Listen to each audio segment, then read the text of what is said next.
the house from the Goodyear Blimp. That is the winner, Astig, right on the 10 logo here in the mounting yard at Flemington after victory in the Anderson Consulting Plate. And the Goodyear Blimp up there in the blue skies right above our heads, providing these spectacular pictures of Flemington on the big day of the year, the 1999 Foster's Melbourne Cup Day. All right, weight is being found correct, hopefully. Des Gleeson is in there now. And we'll just check the first 6 jockeys. We'll have an email question in a moment, which is a very interesting one from one of our viewers here in Australia. Correct weight? Weight is right. Correct weight there, race 5. And the placings were number 9, the winner, Astig, second, 6 Bello Signor, third, 11 Panoramic Lad. Dan, here are the official totes. $4 even and $1.90 Astig, $2.50 Bello Signor and $13.70 Panoramic Lad. They are the Super Tab dividends for 9, 6, 11 on race 5. The trifecta $1,146.70, Quinella paid $17.90, Exacta $28.50, and the race-to-race double paid $120 neat. Damien Oliver and Astig winning race 5. Tim Gossage, the well-backed commodity Astig, so the money spot on today again in the ring. Yeah, hope you followed the lead. Astig was heavily commissioned late in betting. Certainly came in a couple of points in the last couple of minutes. I will say that in the next race, that number 10 Tintagel Head will open up a clear-cut favourite from the Hayes stable. Just repeating the news, halving its price already in betting for the Melbourne Cup. The top weight, Tie the Knot. Yes, Tim, but still the favourite is that horse, Sky Heights. And he is the one that most punters think can walk away with the Foster's Melbourne Cup. This afternoon there is Colin Alderson just going through the last-minute preparations, making sure everything's okay. I reckon Col will be up on his toes. I don't think Sky Heights is, but I think Col might be a bit toey today. I think he would be for sure, but I'm sure he's so happy about his horse. He's just done everything right, hasn't he? Yeah, perfect preparation. I was asked yesterday why I tipped the horse, and I said perfect preparation, perfect barrier, and almost perfect jockey. I don't think you can have one that is perfect. No. But Damien Oliver's as close as they come. Oh, yes, he's the best in Australia for sure. What about the next? Cullen's out. We've got a field of 12 to run, and as we take a look at the tote figures and see that number 5, Progress, has come up the favourite. He's my pick. Jen, what about you? Well, I'm going with number 6 here, Comedy Court. I really did like her win in the Bendigo Maiden. She won in very good time. The form out of that race has been excellent. So I've put her on top, Peter, to win from number 2, Sally Magic, and number 10, Tintagel Head. So another one at long odds here for Jenny Chapman in race number 6 on the card. That is Comedy Court, showing round about $11.70. Downing Street, Sally Magic, Progress, Tilt the Scales. Well, we've come up with 5 different selections there from the 6 of us. And we should mention $180 it would have cost you to get the Quadrella on Saturday, and it paid $11,500, and the panel managed to find it. Now that is actually horse 25 in the Melbourne Cup. Yes, I don't think I'd like to be on it. Yeah, you can have a squillion to one from me. But that's the place to be, out on the lawn, enjoying the picnic and anticipating this great race, which is now just a little more than 2 hours away. Interestingly, the money, as Tim Gossage has been reporting, has been for Tie the Knot in the betting ring, but he's been pretty constant on the tote at $10 even. Sky Heights is still the favourite at a little over $5. Arena has some supporters at round about the $16 mark. Ivana's Pace at $35. Hopefully we might get a chance to catch up with his trainer, Mark Johnston, before the race gets underway. And Peter, there's a chance that he may not parade because he can get a bit stirred up in the mounting yard. Oh, he won't parade. That's already been determined. And when we say parade, he will be in the mounting yard, but what he will do is come out, and when the horses go in saddlecloth order up to the gates, he will just go straight up there because he can get very much fizzed up. All right, there you have them, the Foster's Melbourne Cup totes. Jem, we've got a lot of special guests here at Flemington today. Mark Aston has caught up with one, Mr. Rupert Murdoch. Well, Rupert Murdoch joins us now. Mr. Murdoch, who do you fancy in the Cup? I think, was it Rogan Josh? Yeah. Rogan Josh? Yes. Well, he won very well. Were you here on Saturday? And no, but I read about it. In which paper did you read about it? Well, have a guess. Yeah. Beautiful day. A beautiful day, isn't it? Yes. And you enjoy the Melbourne Cup? Love it. I haven't been here for 20-odd years, but I really love it, yeah. Is that, well, the place has probably changed a bit. Changed a lot. Yeah. Well, this is almost the same, but... and if you don't mind me saying, there's lots of wonderful fashions around. Yes, indeed. Have you been observing those? Of course I have. I've got my wife here all dressed up, everyone. Oh, whoops. Okay, thank you very much, Mr. Murdoch. Thank you. Mr. Rupert Murdoch trying to make heads or tails out of what Mark Aston was talking about there in the mounting yard. And it's hard for us to tell, Jen, the size of the crowd, as we keep on saying from our vantage point in the mounting yard. But as we look at this shot especially, we can tell that there are so many people here, close to 100,000, and they're about to witness the presentation after the running of race 5. Here is the managing partner, Melbourne, of Anderson Consulting, Mr. Derek Young. Good afternoon. There's really nothing original to say about the Melbourne Cup, so I've decided to borrow a quotation from a distinguished American visitor to Australia who was obviously very, very impressed with the Melbourne Cup. He said that Melbourne Cup Day is Australia's national day.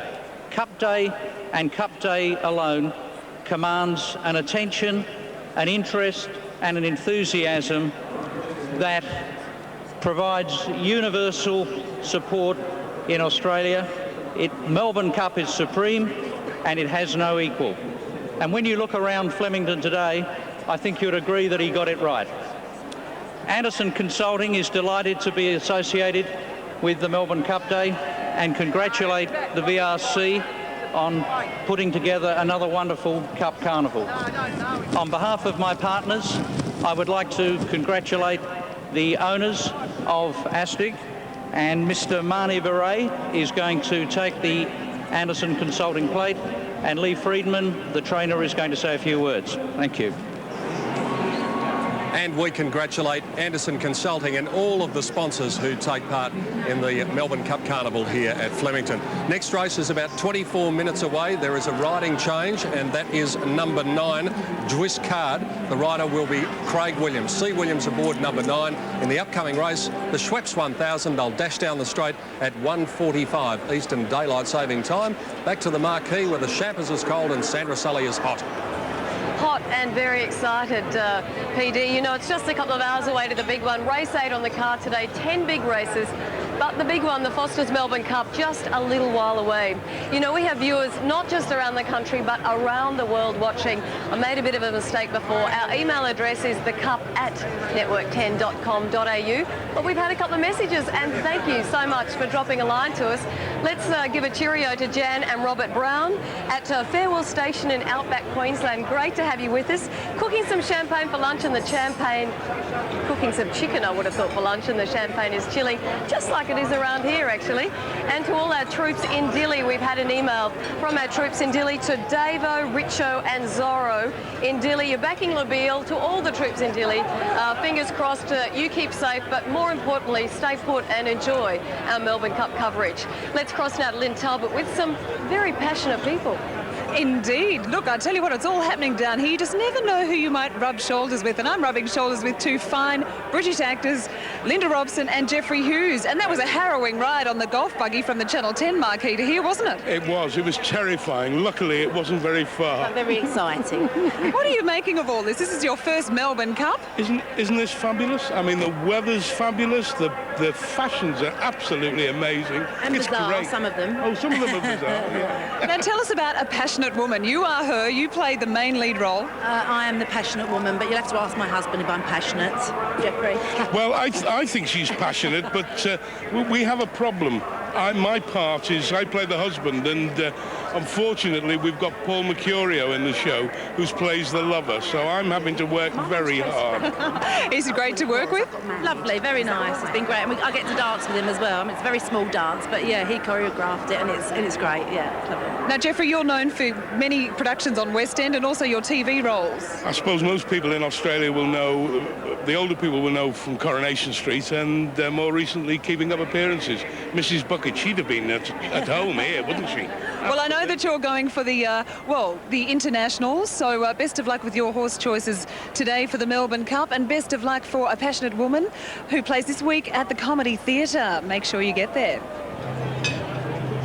Thank you, Lynn. Speaking of comedy, I have one of Network 10's very own comedians, and he's just joined the network a little while ago to host Unreal TV. Great to have you with us, Tim Ferguson. Hey, Sandra, how's it going? Okay, how's it going with you? Are you in front? Not yet. I thought we were standing next to each other. Oh, well, what do you think? Oh, sure. Should you hop in front?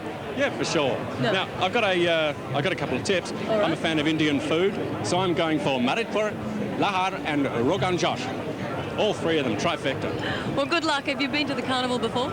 No, this is the first time I've done a Melbourne Cup. I've done a couple of Derby days, but I can't remember what happened. I know you guys, this is great fodder and great material for you. What have you noticed so far? Not much, because I'm doing the same thing I did last time, a couple too many champagne. So already I'm cross-eyed. We can hardly tell. Thanks so much for joining us. Congratulations on the gig at Network 10. Great to have you on board. We hope you back a winner today, just as we hope all of you back a winner. Stick around. We've got much more to come on the 1999 Melbourne Cup Carnival.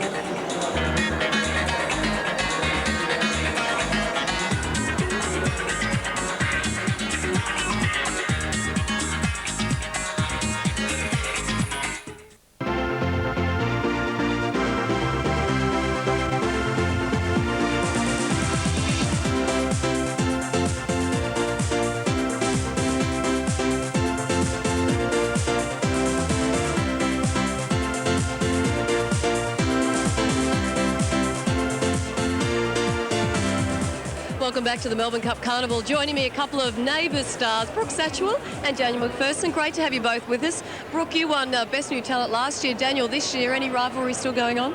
Yeah, of course. Between the two of us, absolutely. How are you enjoying the Cup Carnival, and what are your tips this afternoon?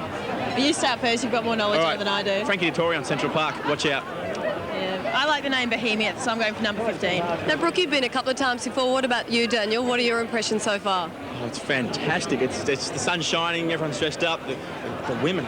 It's good. Settle. Hey, you've got to go back to work tomorrow. That's right, back to work. Yeah, 6:30 call time, isn't it? That's right. Thanks for joining us. Enjoy the rest of the day, and we hope you leave with a few extra dollars in your pocket. So do we. Okay. Well, some of the designers are hoping to leave with a few extra dollars in their pocket. As you know, fashion is synonymous with the Melbourne Cup Carnival. And whether you're talking 1999 or 1899, fillies and fashion have always gone hand in hand with the Cup. Well, as the century draws to a close, we meet some of Australia's most famous fashion designers, and we talk to them about the past, present and future of fashion and fillies.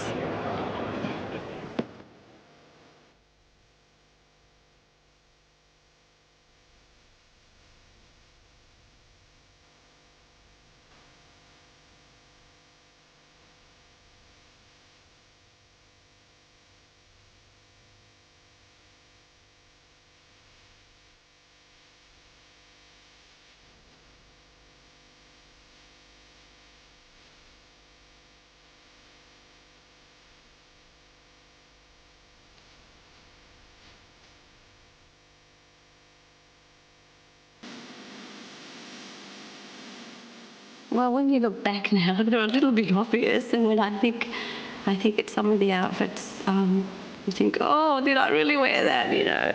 Well, it's very different now. We're a little bit more casual with our shapes, a bit softer dressing. It's not as stiff as, and look at me.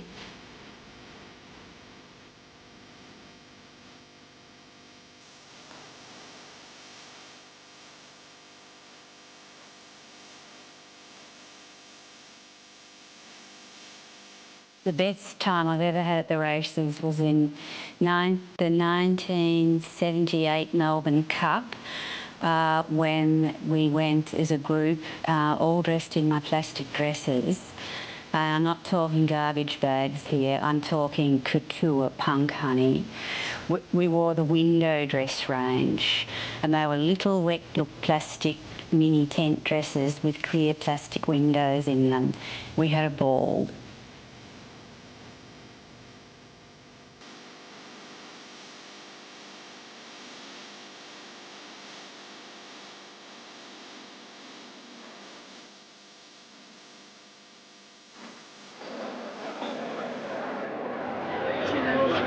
You know, ever since 1965, Jean Shrimpton caused a stir at the Melbourne Cup Carnival. Ripples were felt internationally, and it hasn't stopped. Well, one man causing ripples on the Australian football scene was Dennis Pagan this year, taking out his second AFL premiership. I wasn't happy my team, Carlton, didn't win, but, you know, he is one of the all-time great AFL coaches. And he also happens to not just love AFL, but the sport of kings, horse racing.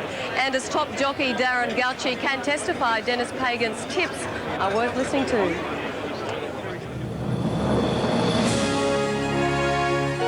They both know that premiership feeling. One doing this, and the the other. Well done, Dennis Pagan. You deserve everything you've got today, and so does your club. And around 18 months ago, fate conspired to bring them together. I didn't know anything about Darren Goucher at all, other than I knew he was a champion jockey. Well, I met him for the first time, and I also found out he was a champion bloke too, and we've had a good friendship since. For Darren Goucher, that meeting couldn't have come at a better time. He was enduring every sportsman's nightmare, a form slump. The Kangaroo coach, although quick to deflect any credit, helped change that. But we talked about self-esteem, confidence, decision-making, and Darren put some action plans in place, and he's done all the hard work. I didn't do anything really, Pete. When the competition's hard, and a lot of us jockeys don't get the chance to have someone like that talk to us and help us out, and I'm lucky enough to have someone like Dennis. I think top-level sport, he's played above the shoulders anyway. There's no doubting football at the top level, his ability. The same with a jockey at the top level, and Darren's as talented as anybody, but we all have our moments, and as Darren said, it doesn't matter who you are, you all have moments where you think, gee, is this going to work out for me? And I think if you're positive and you've got plans in place and you think about processes instead of results, I think you're going to have a better chance. As luck would have it, the Gouch is a mad Kangaroos fan, but the demands of racing in the 90s mean that visits to the footy are far less frequent than he'd like. I'd love to go, every game, but it's very hard now. The amount of racing we have, it's Saturday, Sunday, and I sort of have to concentrate on my riding. I was fortunate enough to go to a night game on a Friday and a Saturday game, so I do love the football and enjoy watching it. Did you return the favour at all, seeing Dennis did something for you? Did you ring him up during the finals, just give him a few ideas where to play Carey and that sort of thing? Yeah, I should just... no.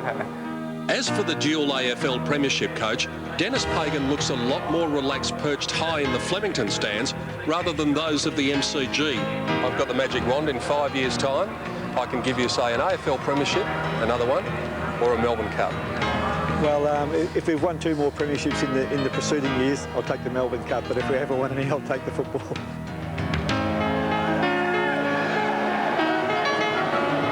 There you have it, 2 of Australia's leading sports people. Let's see whether Darren actually has a successful day today. Fingers crossed for all the jockeys involved, and let's hope they have a safe day. Now, we want to thank all of our viewers who've been kind enough to drop pretty complimentary emails, I might add. So thank you so much. We enjoy receiving them and, of course, explaining any of the nuances of the Australian racing scene. A couple of messages here. John, Matt, Dave and Rob. A weather station at Willis Island, 450 kilometres east of Cairns. Great to have you with us. As we said, and as you like to remind us, watching the coverage is the only way to go. Thank you very much. Staves off the boredom. And also we've had a couple of complimentary emails about my frock and hat. Now, I would like to explain and thank, of course, the designer T-Rose in Sydney. Rosemary Armstrong is responsible for today's creation and ensemble, and Sydney milliner Isabella Klompe for this gorgeous hat, and Jury by Tiffany. So thanks to everyone has helped me try to scrub up okay today. Now we've got to point to the email address here, which is at thecup@network10.com.au. Keep those messages coming. We love to hear them. Now to the competition we've been running all week, your chance to win. It's called the Magi Race of the Century competition, and all you need to do is pop down and buy a Magi product, pick up the entry form on the pack, and call this number 1902 555 616. Register your winning selection from the 24 horses listed in the Phantom Call. We're giving you a snippet of the race each day this week, and what you also need to do as you announce your winner is give the last 6 digits of the Magi barcode from the product you purchase. Now the competition closes on Friday next week, rather this week, on Emirates Stakes Day. We'll show you the entire race. So good luck and join in. It's a great competition. The prize, 2 tickets to the Kentucky Derby. So it's a terrific prize there. Let's cross back now to the mounting yard with Jan and Pete. And Pete, you know, Shane Dye's had a pretty lean carnival so far, but what are his chances of changing it for this race? Oh, look, I think very good chances, actually, Sandra, and we'll come to that very shortly. But here's a bloke who's been kind enough to join us, Colin Alderson. Might be a reasonably big day for him because he's got the Melbourne Cup favourite in Sky Heights. How are the nerves, mate? Yeah, not too bad. Everything's going pretty smoothly, so I haven't had much to worry about, so I'm pretty good today. You couldn't be happier with the preparation coming up to the race. Everything has been right. If you had scripted it, it would have just about been that. Yeah, I must say that, you know, the amount of hiccups we had have been that minimal that it's just a non-event, and there's been a few funny little things go along the way that I'll talk about one day, but not one thing has missed and gone out of place, and the horse, you know, had blood tests done on him and that the other day, and is good or better than when he went to the Caulfield Cup. So, look, honestly, he is spot on. And you've got the badge. The sky's the limit. Sky height, says the badge. And let's hope that's the case today. Just before we let you go, because the horses are going to the gates here, ideally, where would you like to see him in the run? Well, I think if he's in the first 6, I'll be very happy. You know, there'd be probably a little bit of a rush getting down the straight the first time. Damien's really only got to hold his ground. You know, there'd be a lot more wanting to get where he is than where they are, than he would be getting to where they are. So he's just got to hold his ground. Long as there's not too much outside pressure, you know, you can get a bit squeezed up on the fence. And I think for that reason, Damien's going to have to go forward. And I can't see him being any further back unless he missed a kick or something unfair. Yes, let's hope. Let's hope. Hope I'm talking to you about 25 past 3, mate. Thanks, mate. Colin Alderson, the trainer of Sky Heights, the Melbourne Cup favourite. Candidates are on their way to the gates now. Jenny Chapman joins me as we have a look at these horses from the Goodyear Blimp as they head up to the 1,000-metre barrier. Sally Magic to be ridden by Greg Hall. Yes, nicely drawn here in barrier 12, and I thought her run there at Randwick was good. If you go back to January, she did run second to a very good horse by the name of Testarossa. She's a good chance. Number 3, Downing Street, and the rider here is Damien Oliver. Dropping back to 1,000 metres here, but his best runs have been first up, and that's what he is here today. He could definitely improve. 4, Tilt the Scales, Lenny Beasley, the rider, gate 1. Very impressive. He's only 2 starts in races. I think he's got a terrific chance going into this. He hasn't done anything wrong, and he's a nice horse. John Hawkes always turns his horses out looking terrific. Progress number 5, Darren Gauci, no exception. No, and should run very well in this race. Very wide at Moonee Valley and did a good job to run second there, so an each-way chance. 6, Comedy Court, Stephen Baster. Far too good at Bendigo when she won in really good time there. And as I said before, the form out of that race has been terrific. She's got a lot of ability and she's a good chance. There's Sally Magic arriving at the gates, number 2. We're down to 7, Jokers Wild, Chrissy Muntz. It was close up there at Sandown and went okay, but a much better horse on the dry track.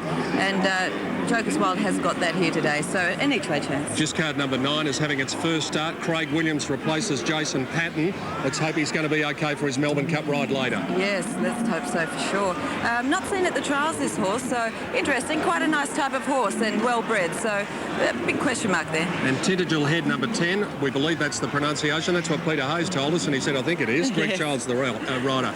Yes, Peter Hayes, well, you've got to respect all the Hayes horses here at Flemington. Half-sister to Civil List, and there are good raps on her. Trifecta, please, Jennifer. The trifecta, I'm going number 6, Comedy Court, from number 2, Sally Magic, and number 10, Tintagel Head. Candidates arriving at the barrier for race 6. We'll take a break. I've gone for Progress. We'll see what happens. The outcome of the Schweppes 1000 on the other side of this break.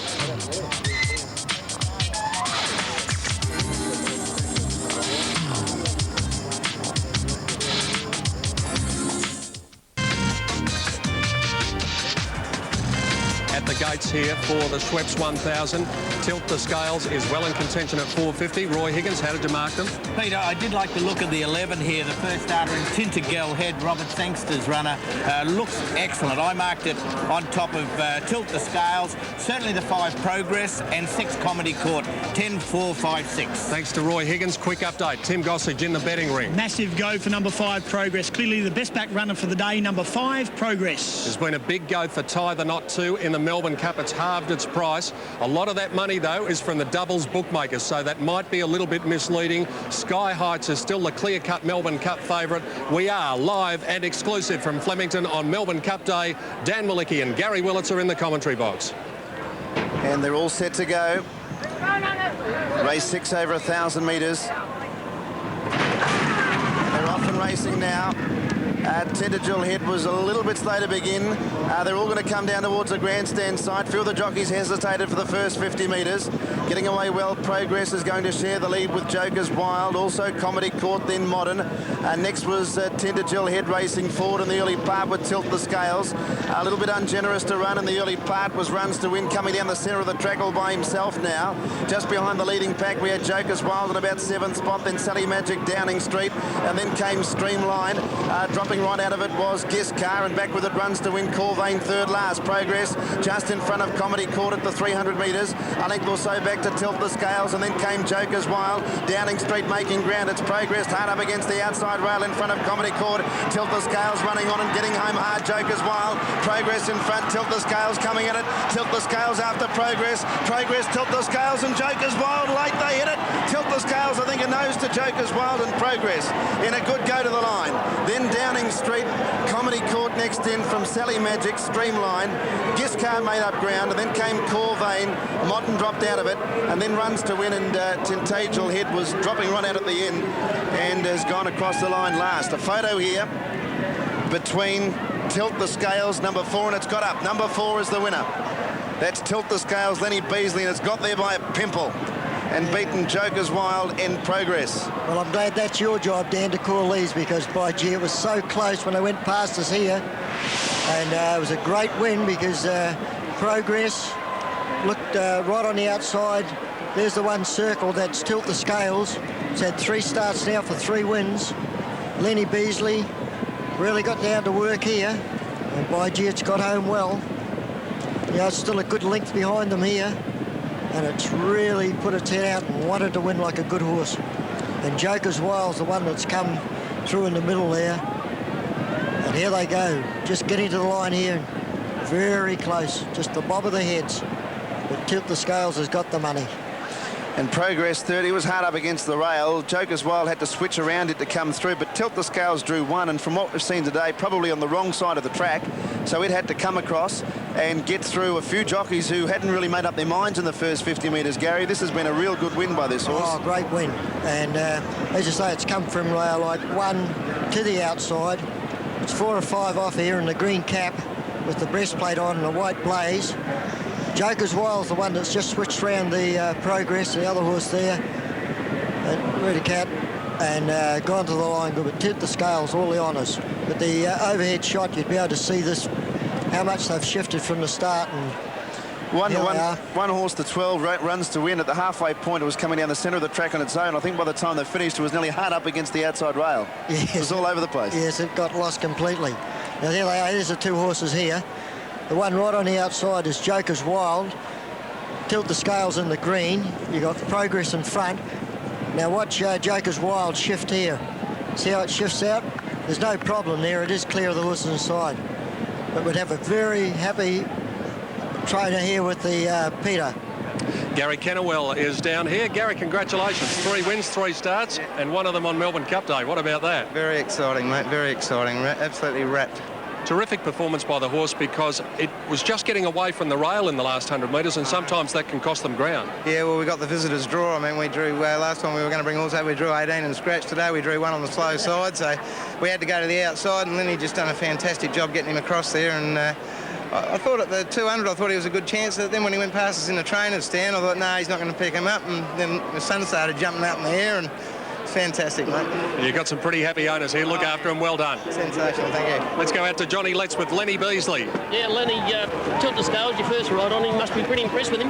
Yeah, he's a nice horse. I drew to 1 and we decided we wanted to go to the outside, which worked in our favour. I was facing the breeze the whole way, and when I asked this horse to go, he really knuckled down like a little tried horse. I think he's going to go places. Yeah, well, see, he's only won on the wet before, on the heavy track, but today he showed that he can handle all types. Yeah, I think it doesn't matter. It can be wet, dry, it doesn't matter. He's just a little little bulldog. Yeah, he relaxed a bit early for you, Lenny? Yeah, he just wanted to over-race a little bit early, but then I got him to settle, and he finished his race off nice. You think he'll get a little